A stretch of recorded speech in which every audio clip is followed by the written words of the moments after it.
Саламатсыздар ма, қайырлы күн. Бүгін сіздерге бетке арналған С витамин гиалуроновый кислотаны экспериментін көрсетеміз. Бұл бет терісін тазалайды, зиянды радикалдардан, сырттан келетін факторлардан ағартады, сондай қызметі бар. Енді оны біз дәлел ретінде картошканы алдық, негізі алманы да алса болады. Осыған йодты құямыз. Ластаушы ретінде, сырттан келген зиянды зат ретінде қолданамыз. Бұны кішкене аңызамыз картошкаға. Сосын үстіне С витаминді құямыз. Бұның бір несі бір айға жетеді. Бір айдың ішіне қолданып тастау керек, таза табиғи болғандықтан. Ең несі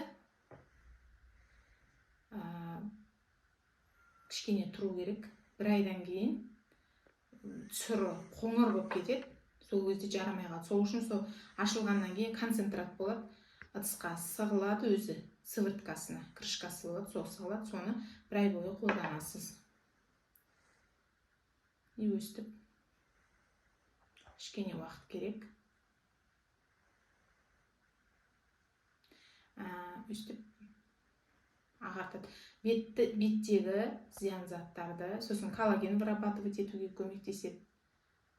Зиян заттарды жойып отырады. Ең бастысы 8 сағаттың ішінде қайтадан сыртқы факторлардан зиян заттар келетін болса, олардың бәрін қайтадан жойып. Сонысы жақсы.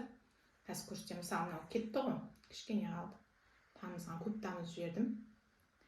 Енді мынау сырттан тағы да, например, зиянды зат келсе, оны сразу жойып отырады.